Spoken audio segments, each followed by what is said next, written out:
Les chroniques de l'informatique. Au programme des chroniques de l'informatique aujourd'hui, une démonstration de Windows 95, une opération promotionnelle avec Bill Gates et Jay Leno, des conseils pour apprendre à se servir de la nouvelle version Windows, une avant-première de 2 nouvelles applications Windows 95, comment se faire aider online pour Windows 95 et les dernières nouvelles informatiques dans un instant aux chroniques de l'informatique. Les chroniques de l'informatique est réalisé avec le concours de Hewlett-Packard qui travaille avec des leaders de l'industrie pour assurer la compatibilité des circuits et des réseaux. HP-PC, un partenariat sous un jour nouveau. Et avec le concours de l'Association des éditeurs de logiciels qui fournit des matériaux didactiques pour la gestion de logiciels. Veuillez ne pas copier ce disque. Bonjour et bienvenue aux Chroniques de l'informatique, ici Stuart Chiffé. À moins que vous ne soyez resté dans le coma pendant ces derniers mois, vous savez sans doute que Windows 95 est arrivé. Plusieurs millions de gens ont déjà acheté la version 95, mais la plupart des utilisateurs se demandent encore s'ils doivent l'acheter, s'ils méritent de payer 98 $ et ce que Windows 95 leur apportera de plus. Nous essaierons de répondre à ces questions aujourd'hui. Tout d'abord, nous allons passer en revue les caractéristiques de Windows 95 avec l'aide d'un expert, Joe Fabrice de Microsoft. Bonjour. Bonjour. Voici donc Windows 95. Tout d'abord, il a une présentation différente. Je ne vois pas le gestionnaire de programme ni les petites fenêtres familières. Nous avons combiné le gestionnaire de programme avec un gestionnaire de fichiers dans un bureau unique. C'est ce qu'on voit ici, avec l'icône qui représente mon ordinateur et ses périphériques, la connexion au réseau et les autres fichiers et icônes que je peux ajouter au besoin. La première chose est le bouton de démarrage en bas à gauche qui est assez intuitif. Si je veux faire quelque chose, je clique sur Start. Montrez-moi comment lancer le programme. D'accord, si vous cliquez sur le bouton Start, vous voyez qu'il y a ici une icône intitulée Programme. C'est là que se trouve tout ce que vous aviez dans votre ancien gestionnaire de programme pour lancer Windows 95. Dans cette première fenêtre, je peux personnaliser les éléments et définir ce que je veux voir quand je clique sur Start. Exactement. Tout ce qui se trouve au-dessus du programme sont des éléments que j'ai personnalisés avant de venir. Bon, pour activer un programme, je parcours les menus. Oui, je vais au bureau Microsoft, le bureau de Windows 95, et je lance Excel avec un simple clic. Bien, Excel est en route. Que se passe-t-il si je veux lancer un autre programme ou si je veux faire autre chose en même temps? Ça a toujours été l'un des points forts de Windows, et c'est encore mieux aujourd'hui. En fait, au lieu d'essayer de trouver une application pour utiliser un document, je peux trouver un document et utiliser une application. Je vais dans le menu des documents sur le bouton Start qui indique les 15 dernières applications que j'ai utilisées. Il mémorise les 15 dernières choses que j'ai faites, quelle que soit l'application, pas seulement avec Excel ou Word. Oui, que vous ayez utilisé votre ordinateur ou un lecteur sur réseau, il trouve l'application. Vous voulez ouvrir ce mémo? Oui, il cherche Word, il lance Word, extrait le document, il ouvre. Bien, j'ai donc 2 choses qui fonctionnent en même temps. Si je veux retourner dans Excel et que je clique sur Excel, Word disparaît. C'est un problème avec l'ancienne version, n'est-ce pas? Oui, notre laboratoire de faisabilité a montré que lorsque l'utilisateur cliquait sur un programme comme Excel, Word disparaissait de l'écran et vous ne saviez pas où il était. Il fonctionne toujours si je l'ouvre à nouveau. Exactement. Nous avons ajouté en bas de l'écran ce qu'on appelle la barre de tâches qui indique toutes les applications au service. Je peux retourner dans Word en cliquant sur la barre. Bon, parlons maintenant de la gestion des fichiers. Comment est-ce que je fais pour copier ou déplacer des fichiers dans Windows 95? Je retourne au bouton Start et je clique sur mon ordinateur. Je vois à présent tous mes périphériques. J'ai ici un disque souple et un disque dur. Je vais sortir des fichiers du disque souple avec un double clic. Je vais prendre tous ces fichiers et je les transporte sur le disque dur. Je glisse et déplace mes fichiers de cette façon. Oui, j'utilise le deuxième bouton de la souris. J'ai plusieurs options. Je peux les déplacer, les copier ou prendre un raccourci. Le raccourci laisserait les fichiers à leur place, mais placerait une icône ici pour aller à un endroit où je vais souvent pour lancer plus rapidement l'application, qui peut se trouver ailleurs, sur un lecteur en réseau ou sur un disque souple. C'est le but du raccourci. Je vais faire une copie rapide ici. Bon, si je décide d'acheter Windows, il est présenté avec Microsoft Plus. Qu'est-ce que cela ajoute de plus? Vous avez vu en démarrant que j'avais ces belles fenêtres où les icônes sont présentées d'une certaine façon. Le plus contient des tas de choses et je vais vous montrer les plus amusantes. Si je vais dans le panneau de contrôle, nous avons ajouté une icône pour l'installation de Plus qui s'appelle Theme Desktop. Si je l'ouvre, vous voyez que je peux changer la présentation de l'écran et de l'ordinateur. Je peux les adapter à mon humeur sur des thèmes préétablis par Microsoft avec des illustrateurs, des créatures menaçantes ou bien Léonard de Vinci par exemple. J'étais chez ma sœur l'autre jour dans le quartier de Haight et ce motif années 60 me rappelle l'ambiance du quartier. Si je suis dans cet état d'esprit, je clique ici, ça apparaît à l'écran. Vous pouvez personnaliser votre bureau selon votre humeur du moment. Exactement. Vous arrangez votre bureau à votre goût. Oui, je modifie le décor pour recréer l'esprit des années 60 avec de nouvelles icônes. J'ai le symbole de la paix sur mon ordinateur et des perles pour l'environnement réseau. L'animation sonore a également changé. Bien, beaucoup de gens achètent plus parce qu'il a un beau billard électronique en relief. On peut voir à quoi ça sert? Oui, bien sûr. Je lance le jeu et vous voyez une belle table de billard électronique. Je commence à jouer, on entend tous les sons du billard. Il y a une animation graphique assez impressionnante qui est aussi une amélioration apportée à Windows 95.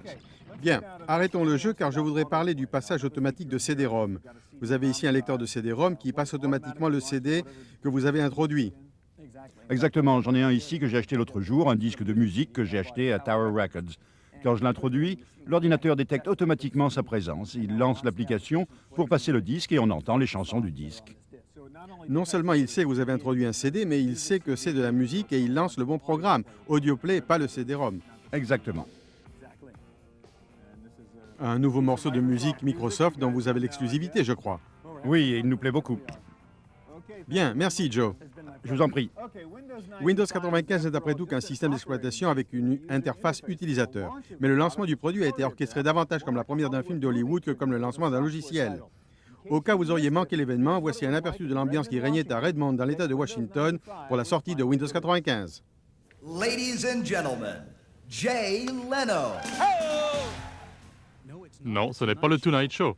Bill Gates a invité Jay Leno pour présenter Windows 95 dans cette soirée digne de Hollywood au siège de Microsoft. Windows 95 est tellement simple que même un présentateur de télévision sait s'en servir. Vous avez votre barre de tâches, je vais descendre ici, la petite barre, je clique dessus comme ceci et je peux changer d'avis. Si je décide d'aller ici ou là, je peux changer d'avis plus vite que Bill Clinton. Regardez-moi ça. Programme de santé ou pas de programme, républicain aujourd'hui, démocrate demain, comme vous voulez. Un pas en avant, deux pas en arrière, c'est simple comme bonjour.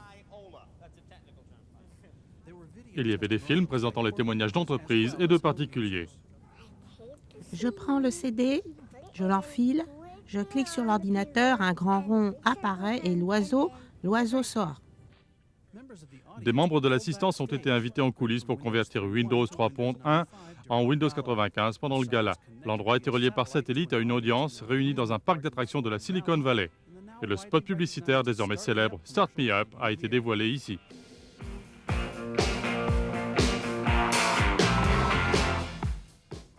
Le grand écran est descendu pour présenter l'équipe de développement.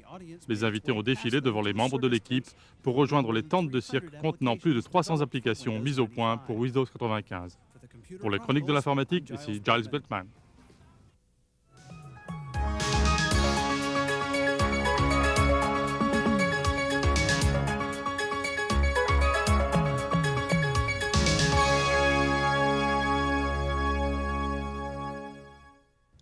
Vous avez tous entendu des histoires horribles disant que vous allez devoir dépenser une fortune pour installer Windows 95, qu'il vous faut plus de mémoire, un nouveau disque dur, un nouveau clavier, peut-être un processeur plus puissant.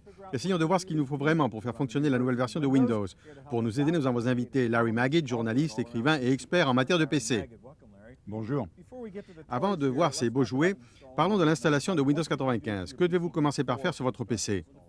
La première chose à faire est de copier vos fichiers de données importants, ceux que vous ne pouvez pas remplacer. On ne sait jamais ce qui peut arriver. Absolument, on ne sait jamais, bien que tout se passe généralement bien. Ensuite, vous voulez éliminer tous les virus que vous pouvez avoir. Vérifiez que votre système est en parfait état de marche. Désactivez vos TSR et tout ce qui est risqué, de sorte que lorsque vous lancez le programme d'installation de Windows 95, vous travaillez avec un système ordinaire solide. Ensuite, quand vous avez fait tout ça, vérifiez que vous avez assez de place sur votre disque dur. C'est essentiel, car Windows 95 va utiliser toute la place que vous avez. Bien, parlons mémoire. Tout d'abord, parlons RAM avant de parler du disque dur. On dit qu'il est impossible d'utiliser Windows si on a une machine de 4 mégaoctets, c'est vrai?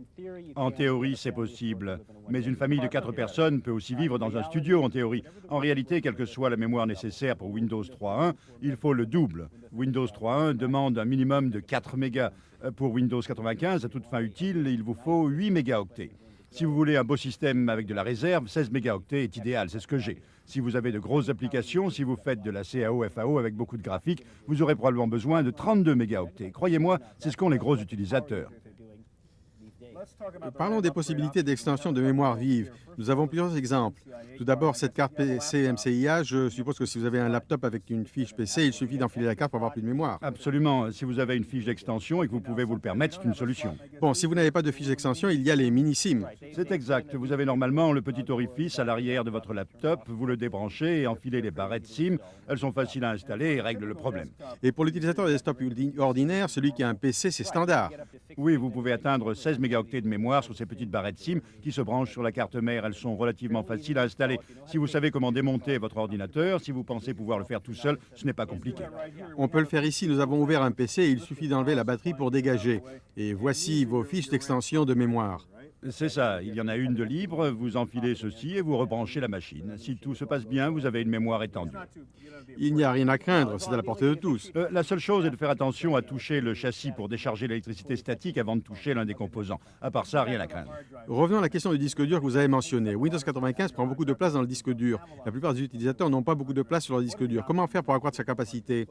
Vous pouvez naturellement acheter un autre disque dur et comprimer ensuite. Mais la première chose à faire, c'est un grand nettoyage. Vous avez probablement plus de place que vous ne le pensez, car vous avez sans doute des tas de choses inutiles sur votre disque, des programmes que vous n'avez pas utilisés depuis des mois. Alors effacez-les. Si vous savez ce que vous faites, effacez-les manuellement. Mais même si vous avez enlevé tous les programmes du répertoire, il reste toujours des fichiers. Si vous avez Windows 3.1 dans votre machine. Surtout si vous avez Windows 3.1. C'est pour ça qu'on voit tous ces programmes de désinstallation sur le marché, comme le Uninstall de MicroHelp. Vous l'avez ici?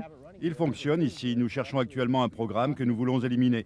Disons que nous voulions nous débarrasser de ClarisWorks. Je clique ici, j'appuie sur Analyze et le programme commence à analyser ce qu'il doit faire.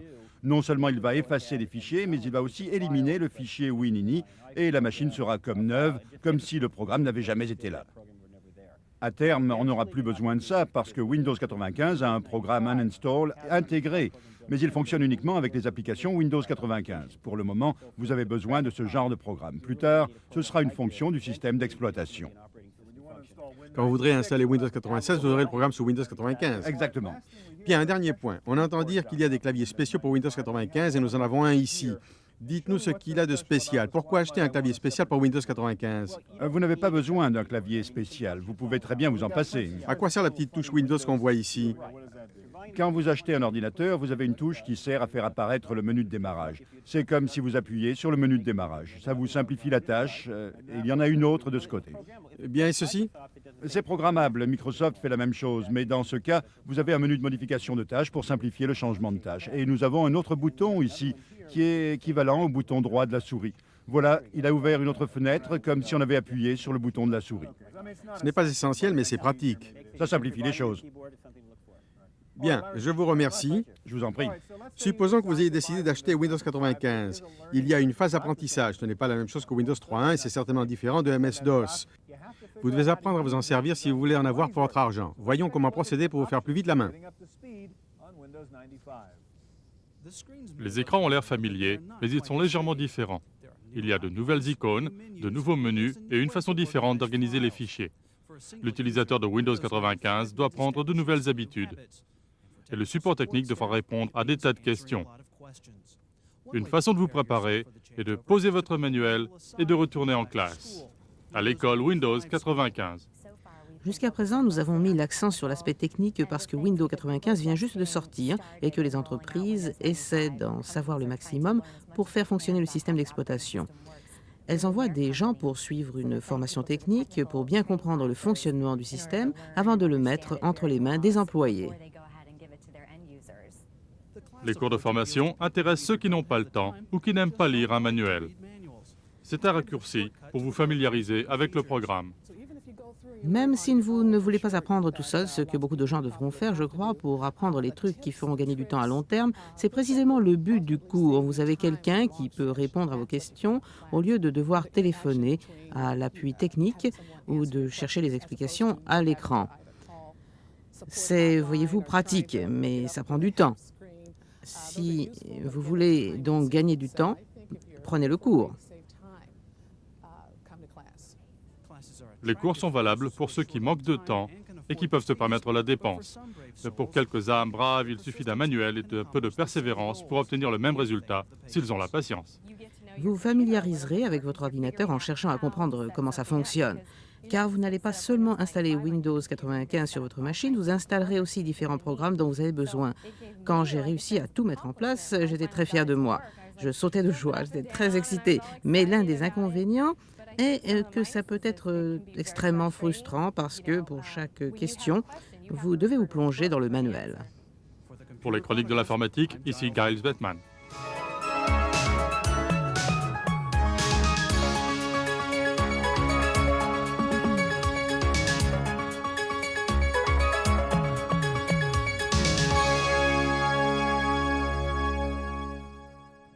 La question fondamentale sur tout système d'exploitation, c'est à quoi sert-il?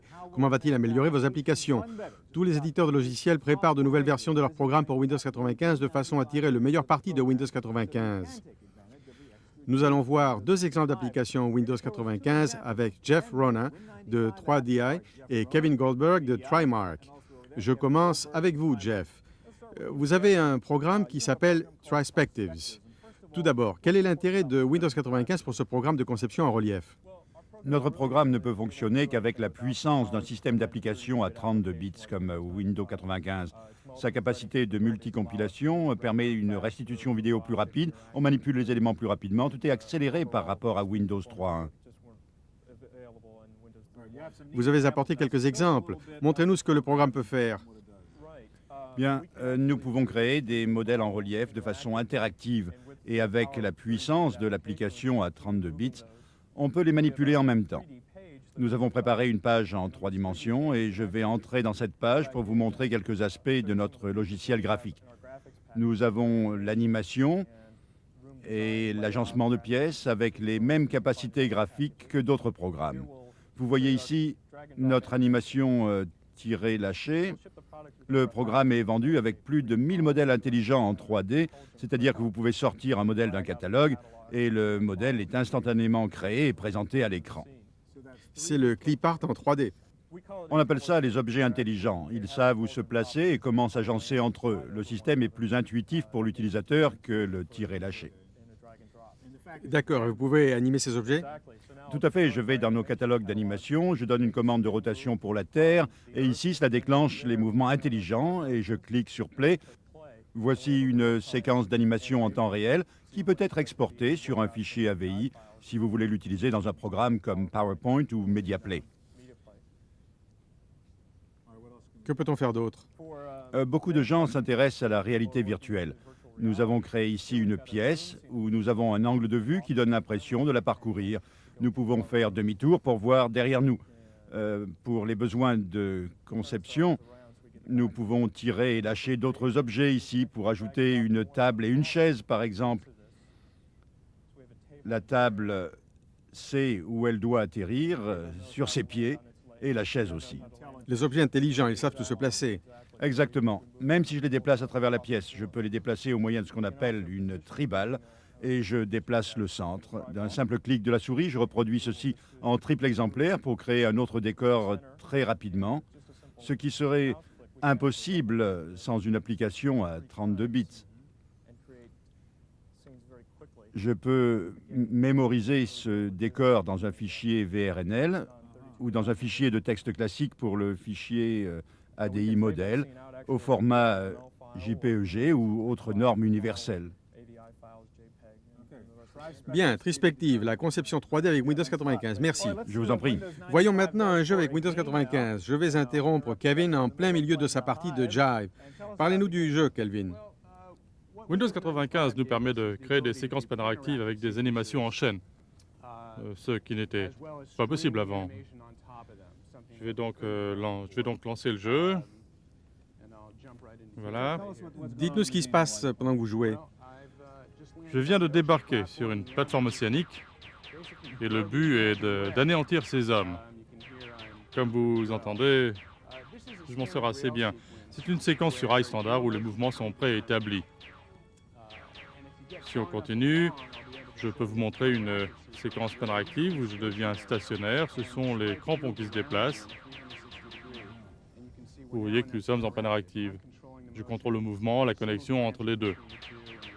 Et sans Windows 95, ce serait impossible. Impressionnant, le Hive. C'est ça. Merci. Vous avez certainement entendu parler du nouveau réseau Microsoft MSN qui fonctionne sous Windows 95. Si vous avez besoin d'aide ou d'informations sur Windows 95, vous trouverez tout ça sur plusieurs sites online. Giles Bateman nous présente les dernières nouvelles du net. Merci Stuart. Je pense que le mieux est de remonter à la source. Je suis sur le site Windows Web de Microsoft où je peux obtenir des informations générales ou techniques sur Windows 95, des logiciels gratuits, etc. Mais je crois que Réseau de Microsoft est ce qui intéresse le plus les utilisateurs online. Si vous avez accès à un web browser sur Internet, vous pouvez jeter un coup d'œil sur MSN avant de vous abonner. Vous allez sur le site web de MSN et vous cliquez sur MSN pour savoir ce qu'il contient. Vous pouvez faire différentes choses. Cela vous donne une idée générale avant de vous abonner. Si vous n'êtes pas sur Internet ou si vous êtes abonné à un service online mais que vous n'employez pas souvent Internet, retenez le mot WinNews, W-I-N-N-E-W-S, avec 2 N, sans espace entre les deux. Pour n'importe quel service, vous tapez Go WinNews ou Jump WinNews. Il n'y a que pour Genie que vous tapez Move to page 95. C'est le seul site différent. L'autre chose à savoir est l'adresse postale Win95L.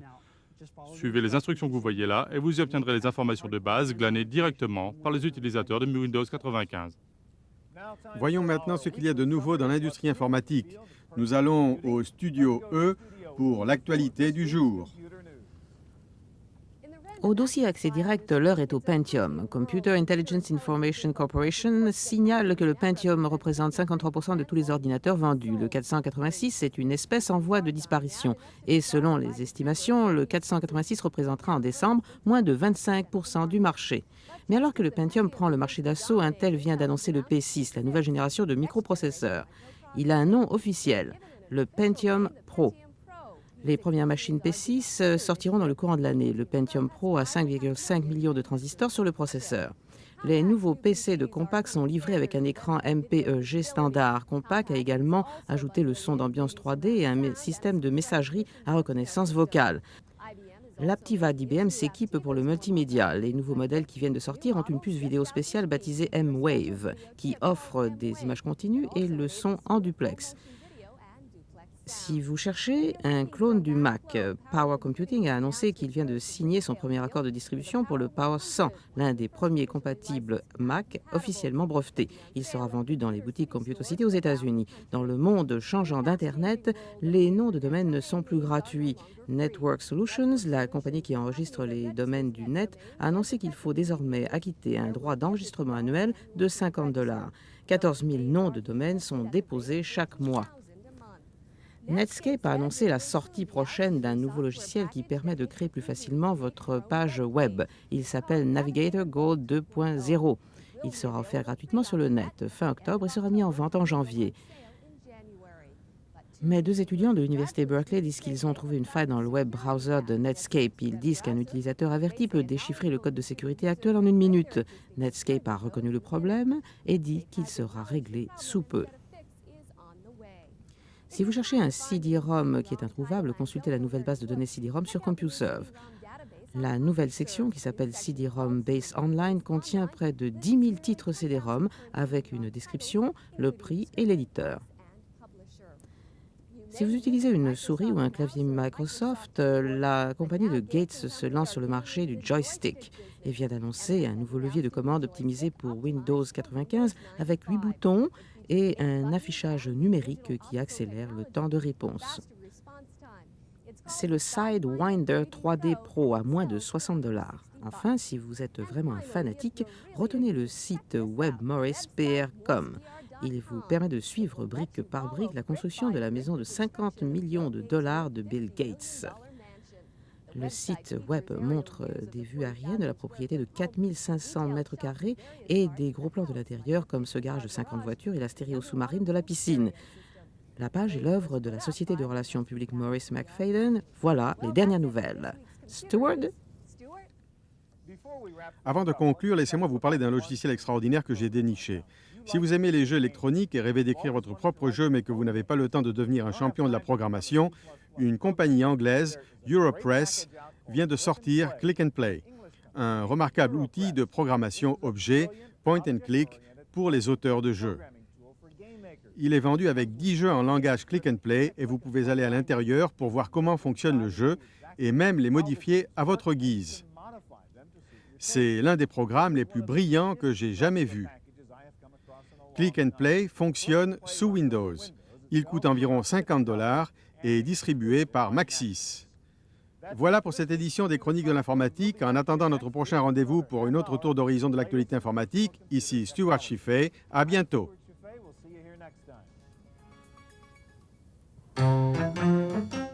Les Chroniques de l'informatique, réalisées avec le concours de Hewlett-Packard, la technologie qui vous permet de gérer votre PC n'importe où sur le réseau, n'importe où dans le monde.